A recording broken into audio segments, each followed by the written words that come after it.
Hello and welcome to Masala Podcast. This is a very special episode. It's being recorded in a studio in New York, and I'm with Melanie Chandra, who was on the last season, the American season of Masala Podcast. But this is an episode with a twist, because when I interviewed Mel, she said, if you ever come to New York, I'll interview you. I'll turn the tables on you and I'll ask all the questions. I don't think she ever expected me to actually turn up. So here I am in New York. I kind of buzzed her and said, here I am, interview me. And that's what we're doing. And so here I am. We're sitting at the Spotify offices in New York.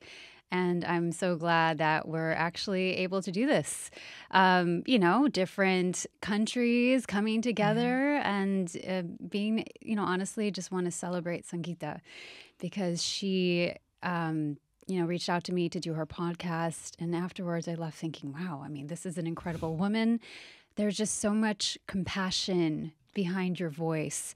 And I could tell that there was just so much there that I wanted to explore. I don't do this for a living, but I'm just like, let me just try. Let me talk to you. I want to hear about your stories. You have such a dedicated audience, and I'm sure they would love to know more about, the woman behind the podcast. So I'm so glad that we're able to make this work.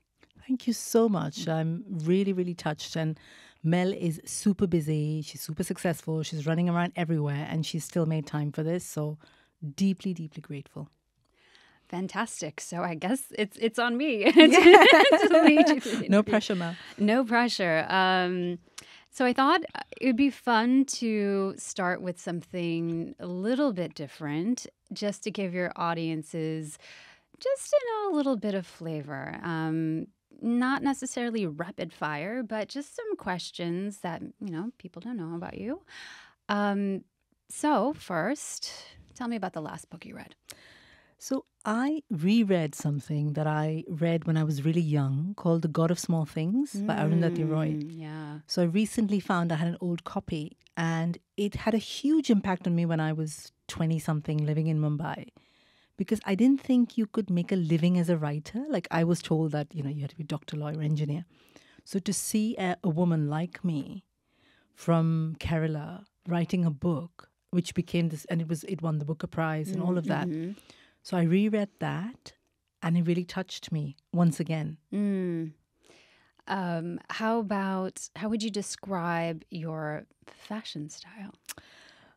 Very colorful. For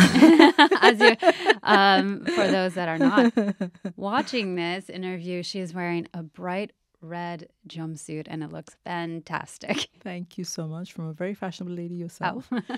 So I don't do beige. I don't do brown. Which is exactly what I'm wearing. It's so boring.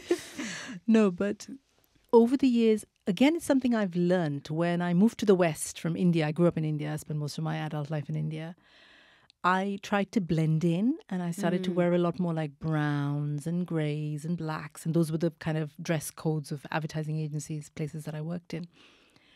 And it's only the last kind of 5 years when I've started to embrace my identity, kind of the work that I do in Masala Podcast, that I've started to wear a lot more color. Isn't it funny? So it's kind of like I've gone back to my roots, even with the colors that I'm choosing.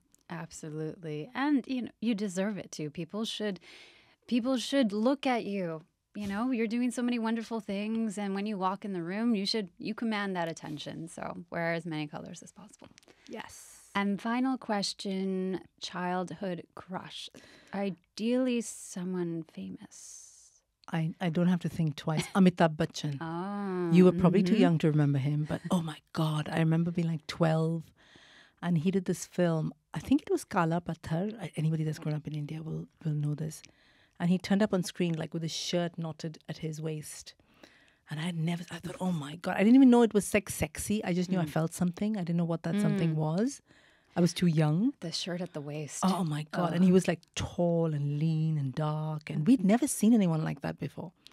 So it was Amitabh Bachchan. So I think he was my stuff of schoolgirl crushes. I watched a lot of his films over and over again. I loved his voice. I found him very sexy, I think. So that was my proper schoolgirl crush. Let's stay with your childhood a little bit. And actually, this is where I originally want to start. Ultimately, I want to know what drives you and understand why you created this podcast and where you're going with it and talk about its impact. But I think a lot of that starts from youth. Can you tell me a little bit about your childhood, your fondest memories, maybe some hard things that you had to overcome? So, you're absolutely right. All the work I do now, I've realized, goes back to my childhood. It's kind of how I grew up, who I was. I grew up in a slum in Mumbai. I grew up in a very poor family. We were from Kerala, but we moved to Mumbai when I was a year old. And my father was alcoholic. He was he was very abusive. So there was a lot of violence at home. So every night, like, I'd be terrified to go to sleep. I would, like children do that thing where I would say, if I count to this and I haven't fallen asleep, it won't happen tonight. Like, it was this thing I told myself. And I'd sometimes fall asleep and my dad would come home and I would kind of sniff the air. And I think of smelling alcohol, but I didn't know what I was doing. I would smell like an animal. And he would come and it would be very violent. And there was a lot of blood and he would hit her head against the wall. And it was horrific. And we'd I don't know what it was. We'd wake up in the morning, help kind of put her together and sometimes take her to the hospital and then just go to school. It was so disconnected and so dysfunctional, but it's the only kind of way we knew. So I grew up thinking that women had no power. Like, my mother couldn't leave. She didn't have a job. She didn't have money. She couldn't go anywhere. No one would look after her and her kids. So I think a lot of my kind of deepest beliefs come from there, where I was thinking I did not want a life like that. I was like, whatever happens, I want to have a voice. I want to have my own money. I want to have the ability to kind of live in the world without being battered by a man every single night, because that's what I saw. At what age did you realize that? I don't think I did. And this is what's funny. I think I always knew. Like, it was this belief deep in my gut that I did not want this life, the life that I saw around me. I can relate. And the life that I was being told, girls at that point, 80s India were told oh yeah, well, the best you can hope for is a nice man will marry you. Like, that's the best possible dream life that you can have. And even my mother, sometimes I'd say oh, I'd love to travel. It was this amazing thing. And we were poor, even traveling to Europe was this crazy ass, dream. But she'd say to me, oh, well, if you marry someone who travels, you can travel. So you see, those were kind of the boxes we were put in. But I think I was born with this kind of fire inside me. That's the only word I can think of. And I always knew that life wasn't for me. And it was really hard because I was staying at home and girls didn't leave the house at that point. They'd say, either your funeral pyre leaves or your bridal whatever leaves. That's one of the things I was told. But I just stayed at home. I fought and I fought and I fought. I'm like, okay, this is the job I'm having. These are the clothes I'm wearing. These are the friends I'm having. And it was very hard for them. And now I look back and I feel a bit sorry for my mother because she did the best she could. She was trying to give me the best. And for her, the best would be a nice guy would marry me. So in her own way, she was trying hard. But I was just different. I was born different. I was different. And I just knew inside me, the cells in my body knew, if that makes sense. Yeah. I think we don't realize till we're older that our parents, most of our parents, did want the best for us. And, coming from not living where you grow up and not having a support system and being under so much pressure, whatever the circumstances are, they're trying their best within the circumstances. Exactly. And I'm so sorry to hear about what your mom was going through and, you and your brother as well, you and your siblings. So how long did you stay in that house? I left when I was 29. So we kind of moved from the slum. I think we moved when I was about 10, I think. So from sort of 1 to 10 or 12, I was in fifth or sixth standard, which is like 11, 12 in India. So I was in that place for that long. And it was horrible. And I still have a lot of memories. Like the toilets were outside. And when I say shitty, I mean like literally shitty. Yeah. It was Wow. horrible. Yeah. And it was this tiny house. Like this studio is probably as big as our entire home. And there were 5 of us. I don't even know how we lived. So we moved from there when I was 11 or 12. And then I went to school, studied in Bombay. We call it Bombay, call it Bombay now. And I knew that the only way out was education. Like I knew, like my one out was this. So I worked really, really hard. And I did it well at school, university, eventually got a job in advertising. Okay. Is that what you studied in school? You'll laugh. I have a commerce degree. If you Okay. ask me what's 2 plus 2, I won't be able to tell you. Like I'm that bad at What's anything. 2 plus 2? 4. Okay. See? You're not that bad. I'm better than my 2-year-old. I bet you if your 2-year-old and I had a competition, they'd win. Did you go through any sort of rebellion phase in your youth? Oh my God, yes. So Tell me about it. So you got to keep this in perspective. So if you're an American teenager or a British teenager listening to this, you'll be like, what is that? But imagine kind of where I was, right? In this family where girls had never had a job, girls had never had, university education. So when I was about 15, I started to wear these really short skirts. I think everybody does Yeah. at 15, right? But not in India, right? Not in India, not in Mumbai, not in suburban Mumbai, in a nice Malayali family. Like we don't do shit like that.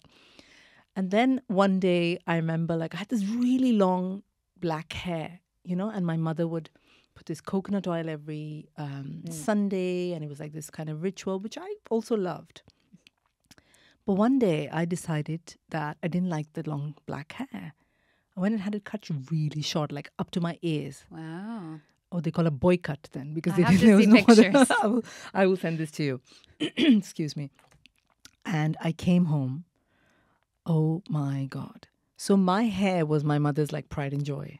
It was like the symbol of female beauty in India, especially from Kerala. It's like a big thing in Malayali culture. She didn't speak to me for like, I think 2 months after that. 2 months? She just didn't speak to me. She would tell my brother, go tell her to eat her dinner. She was so angry. Wow. So yeah, the clothes, the hair. I had friends. I had male friends, which was again completely unheard of. Wow. If a boy called, my mother would like this big inquisition, like, what does he want and who is he and what's his family? And this whole time, why do you think you had such a rebellion? I think some of it was probably teenage hormones. I'm guessing, Mm-hmm. but I think I knew instinctively. I think I was trying to find a way out of that culture, of that upbringing, of that family. Because I remember, like, when I think about it, I feel like this sense of being really suffocated within that life. Because I had to come home at 6:30. I couldn't. My friends would have parties. I would never be allowed to go to a party. I couldn't wear a certain thing. So I was very, and I think what I was subconsciously doing was creating my life. So it felt like rebellion, but I think what I was doing was like, that's me. That's who I am. Taking charge. Taking charge, in the little ways that I could. Taking your power back. Exactly. I Were think you that's what I was doing. Were you scared at all? I guess I must have been. But I don't think I let it, because my mother and I were at war for like 10 years. My brother still talks about it and was not happy about it. He was like, why were you always fighting? But what he doesn't understand is that if I didn't fight, I didn't have a life. He had a very different life. He was a boy in an Indian family. He became an engineer. He's, done lots of things. So I had to fight. I was fighting for my survival. The survival of the person that I became, I think, is what I was doing. So it was a very core fight. Yes. So it could have been about the skirt or the hair, but actually it wasn't about any of those things. It was about, I need to be who I am. You're not giving me the space. So I need to fight to have that space. So what happened after rebellion, Sangeeta? You go off, you get your degree in commerce, you get a job in advertising. And tell me about those first few years as a working professional. It was really exciting, actually, because I'd never had money. And it was like piddly. It was like some 2,000 rupees or something. It's nothing. That's like 20 pounds or whatever, $25. Like that's how small it was. But at that point, it meant something. It was my first ever job. And I used to feel really good. And I'd take the Mumbai trains and they're horrific. Like if you think the New York subway is bad, try Mumbai locals. So it would take me an hour and a half to get to work, hour and a half to get back. And I don't know if you've ever seen pictures of how people get into the Mumbai locals. So the train comes in and before the train stops, you've got to jump in and hang on to the bar, the pole in the middle. And all these ladies in their saris would hike up the sari and just jump and aim to get into the middle of the compartment. It was mad. Wish I could see that. I'll send you a video. It's quite hilarious. But they were so like adept at it. Like it was, so you had to do that. Because if you didn't do that, you wouldn't get into the train. Wow. There's just too many people. Right. So you had to do that kind of maneuver. So anyway, so all of that was tough. But I still was very, very happy to kind of have a job, like have like a thing I was doing, bring money home. And funny enough, I remember my first paycheck. I bought my mother a sari. I still remember the sari. It was like this cotton block print green and black sari. And she was actually really proud of it. Although she and I had quite a complicated relationship, that's one of my happy memories of her and our relationship. And she kept the sari for years. And anyone that came home, she'd say, oh, this is my daughter. She got me a sari with her first salary. So, I think somewhere she was proud of me, even though she said, oh, my God, you're going to ruin my life and it's all going to be horrible. But there was a part of... Here's my daughter, working professional, earning an income, helping the family, buying me nice saris. Exactly. So sweet. That was really lovely. So, yeah, that was a good couple of years. And how about dating life? So college and after college, tell me. So dating life, Mel, was a zero because we were not supposed to date. We were supposed to get married. So since the age of like 18 or 19, these CVs would appear at home. CVs? A CV, like a resume. Oh, resume. Okay. Yeah. I think you call them resumes. And they were of boys. So when I say boys, I mean like marriageable boys. And I remember turning around and saying to my parents, like, is it like they're applying for the job of my husband? Like, what is this? What am I supposed to do? Like, it says his qualifications, his height, his address. And where are your parents getting these from? I have no idea. They would just appear like on the table. They would Family, just be, friends. must be somebody like when a girl reaches a certain age and they're like, oh my God, she's eligible. Yeah, so fair skin. Yeah. I wish I wasn't even fair skin, but like good cook, which I wasn't. I'm Swedish. We're Swedish. Swedish. If you're not watching this, we're Swedish complexion. We're not fair skin. Couldn't cook because I refused to learn to cook. I'm like, I'm not doing this thing. But anyway, these resumes used to keep coming, and I'd be like, no, I'm not doing it. And then one day, a boy, I say boy in quotes, unquotes, because the boy was like, I don't know, 30 or something, turned up. And I was so angry that somebody had just, me saying, no, I do not want to get into an arranged marriage, had ignored me and turned up. There was only like, at that point, we were living in this one room, one kitchen. So I came out of the kitchen in my pajamas. And the traditional arranged marriage scenario, you're supposed to like wear your sari and wear your jewelry and be like really pretty. I came in my pajamas and just sat in front of him like really grumpy.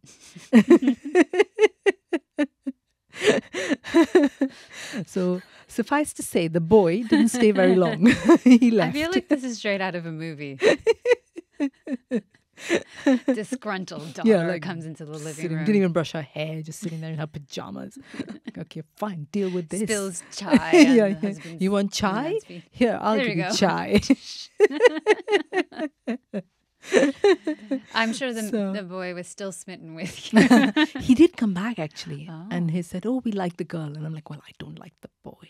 And that was the end of him. That was the end of that. So nobody else came after that. So I think that was the only, so dating as in marriage proposal scenario. So I briefly dated this one guy. He was such an idiot, but I didn't know any better for a couple of years. But What makes a guy an idiot? well, I have my was- ideas, but you are Sangeeta. Yeah. So I In wanna hear those this. days, Mel, I was a very different person, very naive, said yes to everything. I've kind of grown into a far stronger person. And he would tell me what to wear, what he didn't like me wearing, One of those. whether how many drinks I could have. Because all this was hidden because in India you couldn't date. So it was all like hidden and there was no, you know, But still, he all sounded so in hiding. controlling. Very Yeah, controlling. Okay. And because I had no experience of relationships, I thought it was love. I remember thinking, oh, I really love this guy. Oh. But lucky for me, he dumped me. Best thing he ever did Yeah. was because, I mean, who knows? I could have ended up marrying him or something, right? Yeah. So he was a horrible guy. Yeah. Really, really not nice. Alan, if you're listening to this, thank you for dumping me. I was like, who are you talking to? Oh, Alan was the name of it. Alan was Is the that name of his the- real name? Yeah. Yeah. That Okay, is his real Alan. name. Bye-bye. Bye-bye, Alan. Adios. And so, okay, so now you're working, you're turning away these suitors at your home, still have this rebellious energy to you, but this fire, this independent spirit. Where did your career continue to go? And at what point did you decide to create this podcast? And why? So I carried on working in advertising, moved finally after 10 years of trying to leave home by finding other jobs in other cities. I must have applied to hundreds. Nothing worked until one day a job in Bangalore worked. So I left very, very quickly, moved into this tiny one bedroom like flat, and I was happy as anything. And my idea of like freedom, you laugh at this, was to drink half a bottle of Baileys and wear shorts. Because I wasn't allowed to do either of those at home. So I was like sitting there thinking, I love me some Baileys. Little Baileys over the holidays. Yeah, So good. yeah. So this was freedom for me. I'm like, oh my God, this is an amazing life. Like that's all I wanted to do. So anyway, moved and I ended up I had a couple of days between joining my new job. So I'm like, what do? I don't know anyone in Bangalore. I got on a bus and went to Goa. Like I'd never done anything like that before. Didn't know anyone in Goa. Got into an auto, like a tuk-tuk, and started chatting with him and said, do you know any nice hotels? So he recommended this hotel. I ended up staying in this hotel. And remember that I've never gone anywhere. This is my first ever trip anywhere. And I sat there and this English guy came to join me and the lady who ran the hotel. And he asked me he said, do you want to go for lunch? So we went for lunch. And over lunch, he said to me, don't freak out, but I'm going to marry you. And I'm like, whatever, dude. I've just managed to escape my home. I'm really not getting married to anybody. But I did about 3 years later. He was very persistent and he kept flying over from the UK and all of that. So we moved to the UK eventually. The marriage didn't work out, but I think everything in life happens for a reason. Yeah. And I continued working in advertising in many jobs. It was okay. And about 5 years ago, I had, I guess, what can best be described as a sort of a mental health breakdown. It was hard.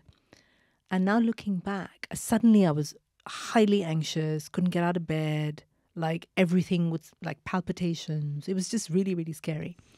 And I had no experience of anything like that before. Like no one that I knew had spoken about anything like that. Now looking back, I think it's all the stuff I hadn't addressed in my childhood. There's a lot of crap that happened. My dad, his violence, my mum, she was murdered. There was a lot of stuff. Oh my God.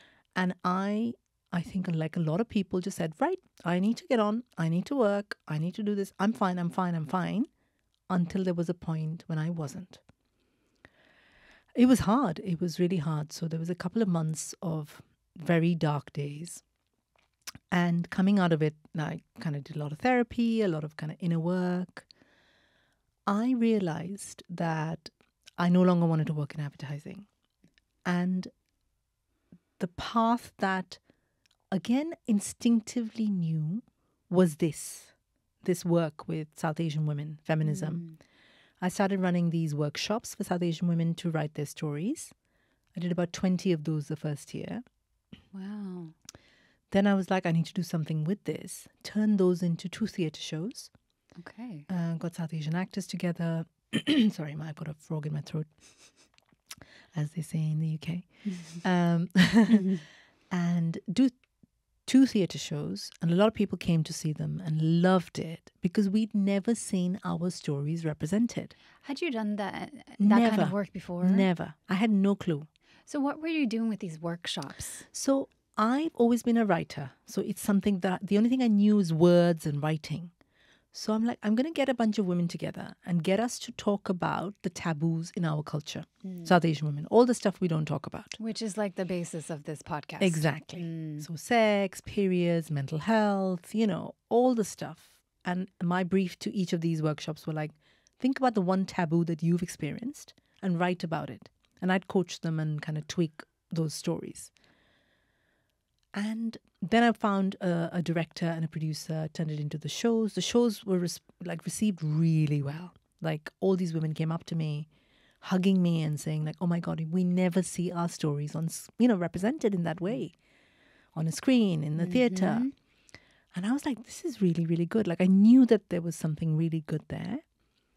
And I wanted to broaden the canvas. I'm like, I want to reach a lot more of my women. Like when I say my women, I mean like South Asian women like us. Us Swedish women. Yeah, we women. Swedish. Swedish women, Swedish complexions. And I started thinking about what were the other avenues. So theatre is great, but it only reaches like a couple hundred people at a time. And I wanted to reach a lot more. Someone sent me a link to a podcasting competition from Spotify called Sound Up. And it was to find more women of color podcasters. And I just dashed off these couple of lines, thinking it was at midnight or something. And I'm like, I'll never hear back from them. They called me the next week. And they said, we had 750 people apply in London. You were one of 10 that got shortlisted. I was put into like this boot camp for podcasting for like a week long. And at the end of the boot camp, I got 5 minutes, all 10 contestants got 5 minutes to pitch to the head of BBC Audio, Apple Audio, and Google Audio. And they got 5 minutes to ask you questions. And I did my presentation. This is where the advertising experience came in very useful. I'm like, okay, my 5-minute deck rocks. And I won the competition. Fantastic. Yeah, and that's how Masala Podcast started. Wow, thank you, Spotify. Thank you, Spotify. Shout out. That's fantastic. And I'm so glad that you found that contest and that you just crushed it. And your experiences leading up to that point prepared you Exactly for it. And I say this all the time, like there is nothing wasted in our lives, whatever we may do, even the pain, nothing's wasted. Everything leads you to the point of where you're supposed to go. Like I look back now, look back at all the pain, my mother, like us and, all the pain of those early years, advertising, the things I learned, everything has led me to this point in my life where I do the podcast and I do the work that I do. So for all of us, I think there's nothing wasted. Nothing wasted. I love that. And I think on our interview for season 5, I had a similar turning point too. And just the amalgamation of so many stresses and pressures, and your body just breaks down. Yes, exactly. Right? And you have to use that as a signal and take a new path forward, which is what you did. And now you have this award-winning podcast that is reaching so many people. And we're here today and we're talking about you and what drives you. And so what continues to propel you forward? You've done 5 seasons now. And what keeps you going?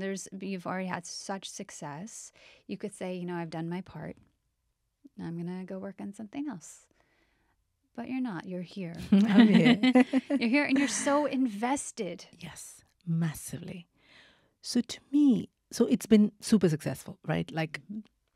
And to explain to somebody, I am not from the audio world. I don't know anybody at the BBC, or anything. I didn't know what a podcast was. I had to actually Google what a podcast was. Seriously. Yeah. I didn't know. I'm old. I grew up with radio. I don't know what a podcast is.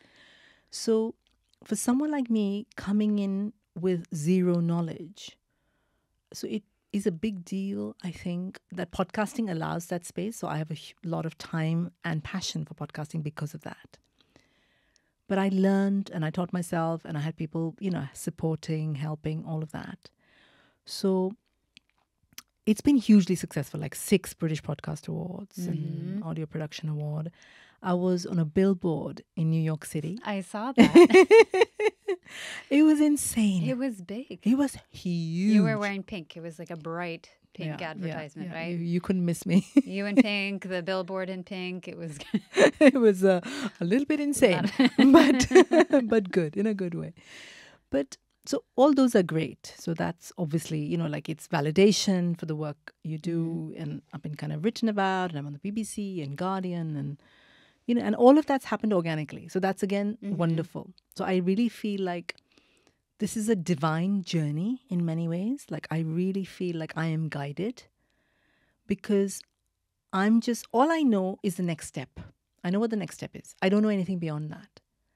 And then as I do that, then the next step unfolds and the next step unfolds. So therefore, I believe like there's a divine purpose to all of this. Sorry, I've gone roundabout, but the thing that keeps me here and turning up and doing this again and again and again is the women in our community. Like, I was one of those women. I would have loved to have a podcast like this when I was 15 and drive some sort of strength or energy or support from it. But I want to do this for the girls, for our young women, for our sisters, for our daughters. And I want to be in their ears, and I want to tell them that it's okay, that it's okay to challenge some of the stuff you've been taught. Not everything is culture. We're allowed to pick and choose. We can be the women we want to be and still be Asian or Indian or Pakistani or whatever, It can be American, can be British, can be whatever we want to be. So to me, that's why I do this. And I get a lot of feedback, like amazing feedback. Like, almost every single week I get an email or a message or a DM or something from young girls in India who sort of write to me and to say, thanks to you, we feel less alone. And that's powerful. There was another really beautiful thing that happened. I was traveling in Kerala. I say this always because it's so dramatic. I was in Kerala. Someone contacted me on Instagram to say, hey, are you in my city? And I was. And she said, how do you feel about a coffee? So we met in the cafe, had a cup of coffee. And she said, your podcast changed my life, like quite literally. And I'm like, okay. And she said she had an arranged marriage, and the husband was gay. And in many traditional South Asian homes, they'll marry a guy off thinking it'll fix him. It's just one of those things. And obviously they were unhappy. So she told her in-laws that, we don't really have a sexual relationship because, he's not that way inclined. They had a word with him. He forced himself on her. She got pregnant. She lost the baby. And she's like, I had the most traumatic time. But she said, through all of this, I kept listening to your podcast. I kept listening to your episodes again, the same episodes, sometimes over and over again. And one day I left. And like, even now when I say this, I get goosebumps. Wow. It's like, I didn't know what to say to her. I just sort of just stared at her, and I'm like, thank you was all I said. Oh my gosh. Because I was just, like really blown away. You really changed her life. I really changed her life. Wow. And I'm sure there's so many more stories like that. Yeah. And her I just happened to meet, because I don't know what it is. Like, people will very rarely reach out to tell you. If you meet them, they'll say, oh my God, I heard this or this happened. But it takes a lot for someone to reach out and tell you that. So to me, that girl, that young girl in India, or this girl I met in Kochi, that's why I do this. And I will do this until my dying breath. Like, I don't know how, whether I get the funds to do it, not, whatever. I don't know what happens, but I will find a way to keep doing this because it is that important. So yeah, that in a nutshell is why I do this. Well, that's a beautiful way to close things. Is there anything else you'd like to share with your audience? Yeah, keep talking to me. I think. I love to hear from you, and I will respond, as I always do, to every single message that you send me, because to me it's a really precious relationship that you, the audience, and I have. So keep writing to me, keep telling me what, if it helps you, what you'd like to hear. Is there anything different you want me to do? Just tell me, and I'll do my best to make it happen. And follow the work, tell each other about it. I've just done the US season of the podcast, which Mel was on. I want to do another American season because I find it very interesting how the American South Asian experience is so different from the British South Asian experience and the Indian experience, the Pakistani. It's just so different, dramatically different. It really surprised me. So I like being surprised as well. So I went in thinking it was going to be one thing and it wasn't. So I had to kind of change things, and I like that. So I hope to do another season here. I hope to come back to the US. I want to do maybe something in Canada. So I want to kind of reach, there are, I don't know how many million, 2.75 million South Asian women in this country. Canada is a similar amount. There's just millions and millions of us. And we, because of the culture we come from, and also Western culture, which doesn't really kind of give us a lot of voice, we tend to be the quiet ones. We're the ones that are the doctors, the lawyers, the engineers, the ones behind the desk, working away. But I want us to have a voice. I want us to kind of step up, talk, ask for what we need. Even if it's not been given to us. We can be quiet. We don't need to be shouty. Or if we don't want to be, we can be shouty if we want, whatever. But ask. Use your voice. It's the hardest thing in the world, but it's also the most beautiful and profoundly life-changing thing that you can do. So use your voice. Talk to me. Keep coming back. Tell your sisters and your daughters and your friends about Masala Podcast. Fantastic. Well, thank you for joining my podcast, Sangeeta. Thank you for inviting me on your podcast, Mel. This is wonderful. Come back anytime to New York and we'll do another one. Maybe someone that's better than me can. No, this is wonderful. Really good. Thank you so much, Mel. Again, from the bottom of my heart. When we spoke, I really felt like you saw me in that conversation. I was interviewing you, but I felt like you really saw me. And you've been so generous, coming to the event. We did an event for Masala Podcast, the US season. Mel came with her, retinue of beautiful friends. They literally swanned into the room. And you've supported me, and you've made space for me and time for me today. So deeply appreciate that. Thank you so much. Of course. Thank you for listening to Masala Podcast.